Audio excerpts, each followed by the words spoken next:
अगर आप अपनी माँ से प्यार करते हो और उनको खुश देखना चाहते हो तो चैनल को सब्सक्राइब करो, लाइक करो। बहुत ही जल्द आपको खुशखबरी मिलेगी। प्लीज वीडियो को लास्ट तक जरूर देखें।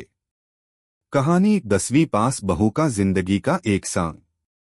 यह कहानी एक ऐसे छोटे से शहर की है जहां हर घर में रिश्तों की डोर बहुत मजबूत होती है और एक बहू की स्थिति को अक्सर परखा जाता है, खासकर जब वह अपनी शिक्षा में ज्यादा आगे नहीं बढ़ पाई हो। इसी शहर में एक परिवार रहता था जिसमें एक नई बहू राधिका घर में आई थी। राधिका एक साधारण सी लड़की थी जो 10वीं तक ही पढ़ाई कर पाई थी, लेकिन उसका आत्मविश्वास बहुत मजबूत था। वह मानती थी कि असल जिंदगी का सबसे बड़ा एग्जाम 10वीं का नहीं बल्कि घर की जिम्मेदारियां निभाना होता है। राधिका का घर में प्रवेश। राधिका की शादी के बाद जब वह ससुराल आई तो उसकी सास मधु देवी, जो एक सख्त महिला थीं, ने यह मान लिया था कि बहू को घर के कामों में अनुभव नहीं है। वह अक्सर कहती, तुमने 10वीं तक पढ़ाई की है मगर घर की जिम्मेदारी निभाना कहीं ज्यादा कठिन है। राधिका को यह बात खटकने लगी, लेकिन वह चाहती थी कि अपनी सास को दिखा सके कि असल जीवन में क्या होता है। एक दिन राधिका ने तय किया कि वह अपनी सास को यह समझाएगी कि जिंदगी का असल एग्जाम घर की जिम्मेदारियों को निभाने में है और वह इसे बड़े ही मजेदार और हास्यपूर्ण तरीके से साबित करेगी। पहला एग्जाम, बर्तन धोना। अगले दिन जब राधिका को बर्तन धोने का काम सौंपा गया तो उसने मन ही मन सोचा, यह तो बड़ा आसान काम है। लेकिन जब बर्तन धोने की प्रक्रिया शुरू की तो उसकी सास ने उसे सलाह दी, तुम्हें बर्तन धोने का तरीका नहीं आता। देखो, पहले तुम्हें बर्तन अच्छे से धोने चाहिए, फिर धोने का पानी साफ करना चाहिए। राधिका ने अपनी सास की बात मानी और बर्तन धोने का काम शुरू किया। लेकिन बर्तन धोते वक्त एक प्लेट अचानक उसके हाथ से गिरकर टूट गई।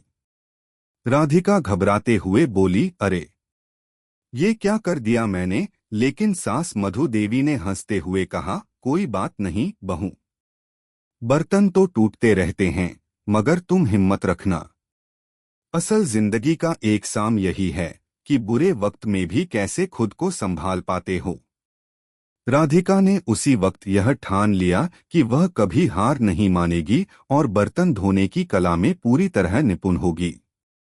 दूसरा एग्जाम, रोटियां बनाना।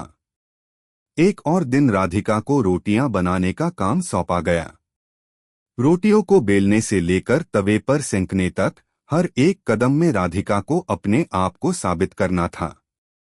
उसने पहले रोटियां बेलने की कोशिश की, लेकिन रोटियां आकार में गोल नहीं हो पाई और बहुत मोटी हो गईं। सास ने राधिका से कहा, देखो बहू, रोटियां बेलते वक्त ध्यान रखना होता है कि वे न बहुत मोटी हो न बहुत पतली।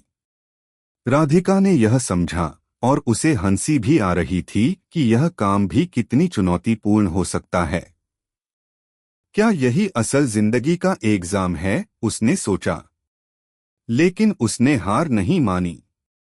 अगले कुछ दिनों में उसने रोटियां बेलने का तरीका सीख लिया और फिर वह बड़ी चतुराई से रोटियां बनाने में माहिर हो गई। तीसरा एग्जाम, सफाई।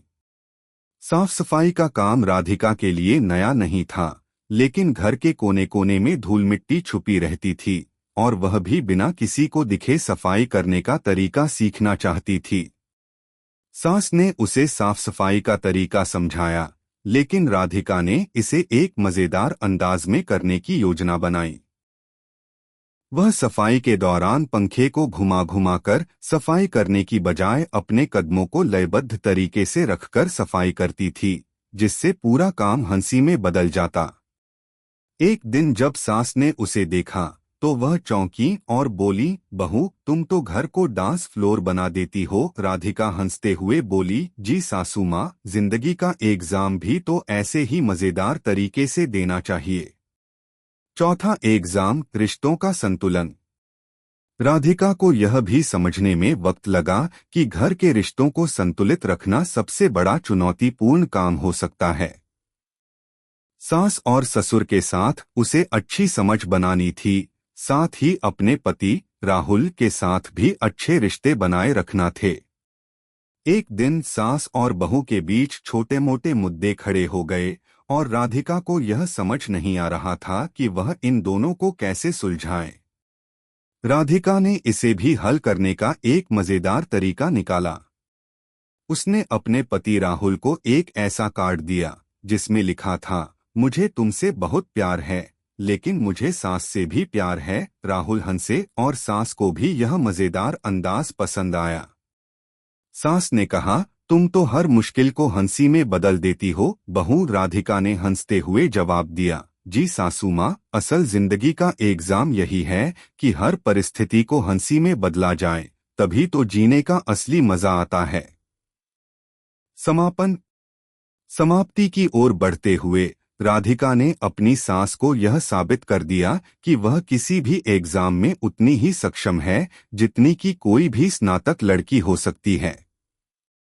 असल जिंदगी का सबसे बड़ा एग्जाम यही था कि कैसे घर की जिम्मेदारियों को निभाते हुए रिश्तों को समझदारी से संतुलित किया जाए और हर दिन को हंसी मजाक के साथ जिया जाए। राधिका ने यह सीख लिया कि असल शिक्षा किताबों से नहीं, बल्कि जिंदगी के हर छोटे बड़े पल से मिलती है। और इस यात्रा में उसका आत्मविश्वास और हास्यपूर्ण दृष्टिकोण ही उसकी सबसे बड़ी ताकत बन गए थे।